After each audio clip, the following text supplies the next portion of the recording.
Well, with regard to Alan Partridge, I've been writing that with a number of people, most recently, the last 10 years, with Robin Neil Gibbons, for so long that we just, whenever we come back to the character, we always think, what should we do? After we've gone off and done various other things, we reconvene the Alan Partridge table and decided, and we thought, we hadn't toured with, well, I hadn't toured with Live for a while, and we thought, why don't we do a show that's just entirely Alan Partridge, a live show. Having done lots of television and radio and podcasts, one thing we hadn't done for a while was a live show. And we thought the idea of having an entire show dedicated to Alan would be quite an interesting exercise. Well, just even from like the teaser trailer that went out for it. But whether you're a pro-European who's had the jab or a Brexiteer who doesn't believe in vaccines, I want to build a bridge. For while we don't always agree, what really binds us as a nation is when we, all of us, together, can't stand something. There's a weird kind of almost, when you just come on and it sounds like you're subliminally trying to get people to enjoy the word stratagem in the middle of the full teaser. It was almost like this weird V for Vendetta, totalitarianism, like subliminal message thing. Is that like kind of part of the show? This new idea of what? I think, well, we wanted to do a show that was part sort of TED lecture and part inspirational speaker, part lifestyle guru, motivational speaker, spiritual guru, all mixed into one. So, someone who, as Alan sees it, using his charisma to inspire people, to help them overcome their personal issues, to help explain modern politics to them if they're middle-aged, and to show how relevant he is if you're a millennial or a Gen Xer, by trying to be up to speed with the new ways of thinking. Yeah. But for this, like as we said, we're actually kicking off the show in Ireland. Would you find yourself maybe tailoring the humour slightly for different audiences, knowing how Irish people might react to some jokes? Yeah, definitely. I mean, we also it's fun, when you go to a different place, to have what would Alan say about this place, what would Alan say about that place, and of course because Alan's, you don't go along and see Alan Partridge and not expect him to put his foot in his mouth because that's part of the joy of it. So into talking about the Irish. So yeah, we'll definitely write some stuff about the Irish. I mean, there's a character I did in the last series called Martin Brennan, who was a West of Ireland farmer who looked like Alan Partridge and came onto the show and basically just sort of took Alan for a ride. And Alan wasn't really aware of it. So he'll be doing the same thing in the live show.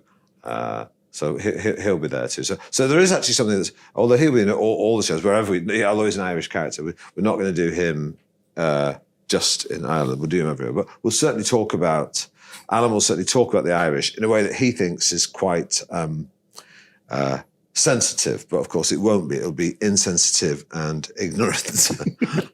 Ha-ha! It's aha, there's no H. Did I put in a H? You did put an H in, yeah. Now, normally you're a farmer in the west of Ireland. I am. Okay. And how long have you been an Alan impersonator? Since a week Thursday. My cousin said, Martin, you look like the fella off the TV. He showed me on the computer. I said, who the hell is that? He said, it's Alan Partridge. I said, who the hell is that? He said, he's a famous fella. He used to be on the TV way back. I had never heard of you. I said, who the hell is that? Why do you keep saying that? I didn't know who you were. My cousin said, you'd be as well being a Martin Brennan impersonator in Sligo. Nah, because I'm never going to go there. You'll be welcome on the farm. As long as you roll your sleeves up, get your hands dirty. Get up the yard. Who's that? It's my cousin. He said he'd like to see you on the farm. Your man would be feeding turf to the sheep, trying to get a pig to lay an egg. No. Milking the bulls. What? Said you'd be trying to milk the bulls. Dirty get.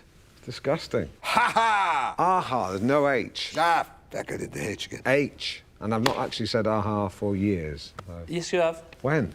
Trying to get into the Johnny Walker tent at Silverstone. Only to prove who I was. I'd lost my wristband. Still said it. Well, Trevor and Martin, thank you so much for joining us. Good. Now, I believe our intrepid campaigners are arriving into Downing Street to present their police dog petition. Let's have a look. Awful hot in here. Oh. Right, they're not there. They've not got there. There's a cat. There's a cat. Martin, are you having a nice time? Grand. I've not put my hand in my pocket since I left. And they're paying me £500. If any fool wants to pay me £500 to jibber and jabber, I'll take his money. It's a standard fee, so... I got something for you. Ooh, Exciting? Look in there now. Yeah. The name is there. It's a tortoise. His name is Alan. Yeah. Pretty sure these are illegal. where did you get it? Yeah, you want any more of those, you come see me. Doesn't want any more. She's asking where you got it. I have a friend in County Kildare does them. Well, you talk to me. Well, I think, sorry if anyone's concerned, we will contact the RSPCA, Yes. but lovely gesture, lovely Irish gesture. Well, I'm afraid that's all we've got time We for couldn't tonight. let you go without a little song. No. Thank you anyway, but we've got a great montage of police dogs set to music. We do indeed, yes. I love you as I never loved before. You're going to ruin a slow-mo sequence of Alsatians jumping up and biting the arms of dog handlers, set to Hungry Like the Wolf by Duran Duran. It's great TV. Come on, lads. Come on. Come to me, Please stop playing. or my dream of love is o'er. I love you as I loved you when you were sweet, when you were sweet, 16.